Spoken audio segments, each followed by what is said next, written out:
Hello, everyone, and welcome to our beginning of our energy unit. So in this video, we're just going to start with the basics. What is energy? How does it work? And some other questions along those lines.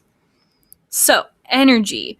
It's got a lot of different definitions, but I think the one that kind of makes the most sense, and it's pretty simple, is just the thing that makes things happen, right? Energy is the thing that powers your phone, powers your laptop. It's the thing that's I am expending in order to talk to you at this moment. It takes energy for you to be awake and listen and move and everything. It takes energy to roll down a hill. Actually, something falling out of the sky, there's energy happening there. This little guy that he's weightlifting, that takes energy. In order for literally anything to happen, energy has to be involved. How does it work? Okay, it transforms from one type to another, and one of the key rules of energy is that it cannot be created or destroyed.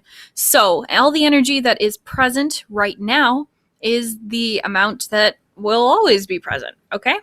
So for instance, you eat some ice cream, and then you can transform that energy into motion and go ride your bike.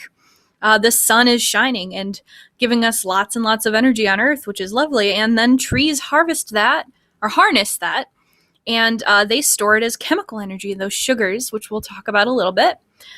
Chemical energy, gas is a chemical, and it releases the energy by combusting or burning, and then that's how you make your car go. Electrical, you plug in your pretty much anything. You plug in your stove, plug in your phone, plug in your laptop, plug in your computer, whatever, light, anything, and it turns into a different type of energy. So thermal, perhaps, some kind of light, which we call radiant energy, but we'll get into those later. So energy always has to come from somewhere. We can't just conjure it out of nothing. So that's why we have things like energy power plants, and we have coal plants, we have solar plants, because we have to get the energy from somewhere. And where does most of it come from?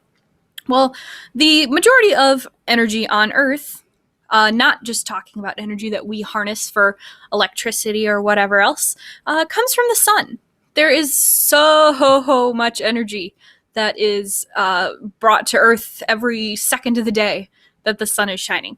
Plants soak up energy. They use that through photosynthesis to create chemical bonds. So that's where the majority of the energy on Earth comes from. If the sun wasn't there, life as we know it would not be a thing. And what different forms does energy appear in? We know that it appears in, or it has to be in a form to transform into another type. And these are the types. We will go more into the actual types of energy in the next video, but these are the forms that we will be talking about for the most part during this unit. All right, see you soon.